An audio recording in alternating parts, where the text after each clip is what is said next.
And it's not as though the British government didn't know that there were Aboriginal people here. And I wonder whether you've got any reflection from your own study here onto what sort of attitude the British were to have toward the Aboriginal people, because, start to put in words like invasion in there, and sometimes those can change the way we think about things.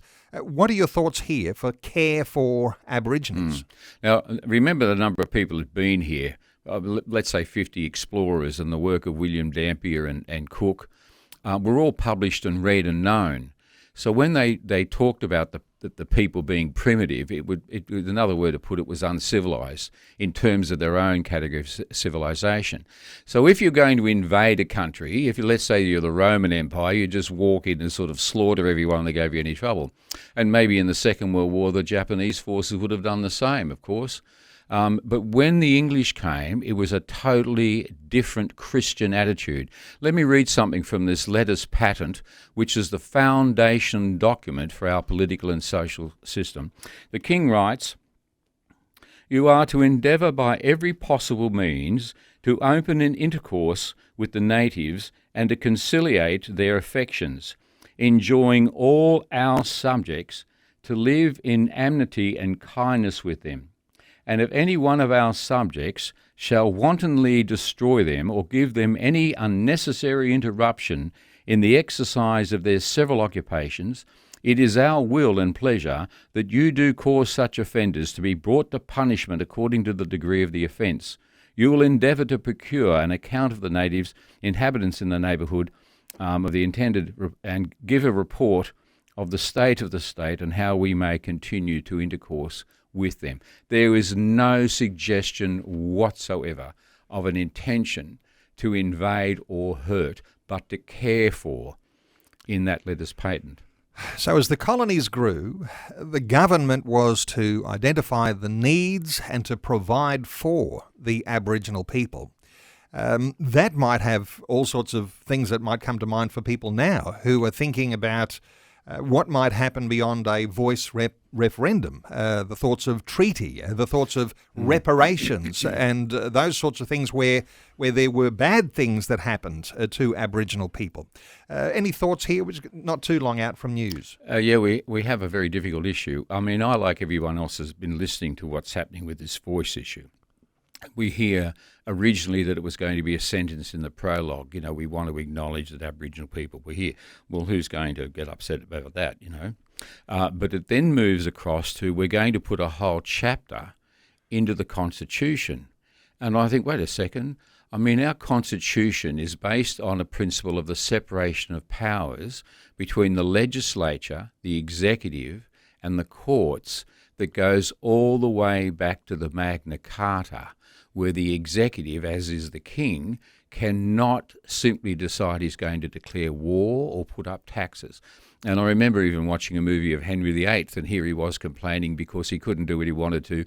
He had to go and ask the Parliament. So we have this system, and of course it's much more obvious in the American system, where you see the president, the legislature, and the courts, and they're constantly in dialogue or conflict, as we see here. Here it is blurred because of one sentence in our Constitution that says that the Secretaries of State under the Governor-General will also be members of the Parliament. And that one sentence destroyed us becoming a republican form of government.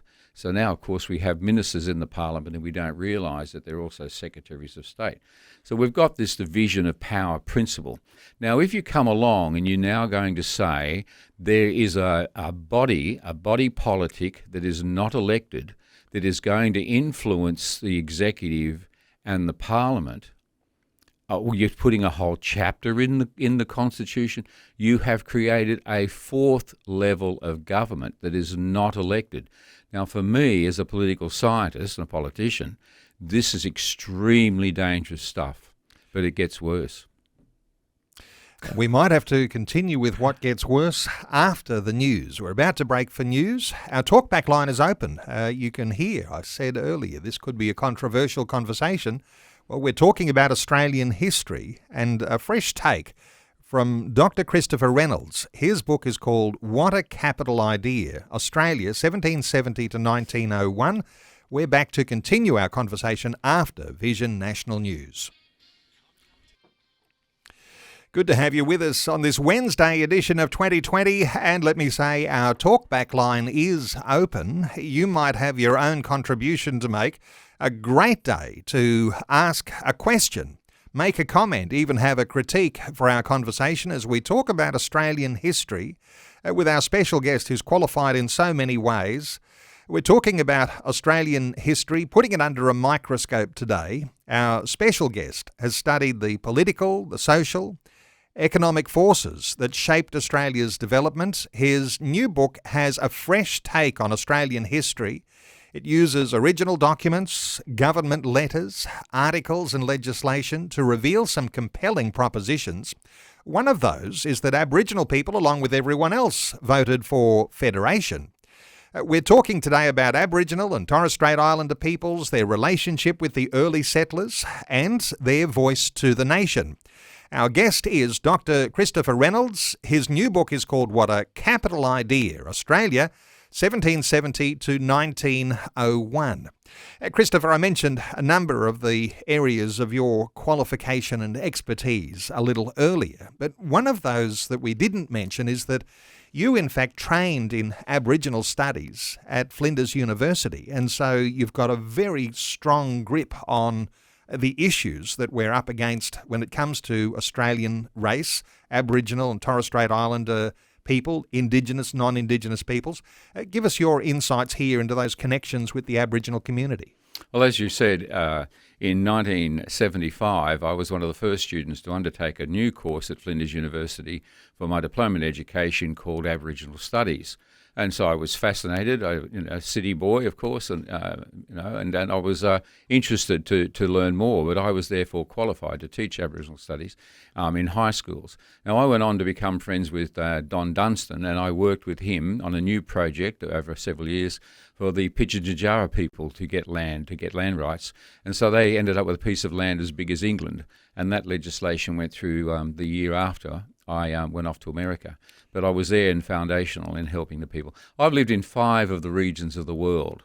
I've lived with people and learned other languages, and I am anything but racist. I can't stop it when I hear an accent and say, "Oh, where are you from?" Not because I want to be in any sense critical. I'm always fascinated where people are from. So in that sense, when I come at this topic, I do not come at it with any colour at all in the way I read and look for things, but I come with an open mind as I've looked at the history of Australia.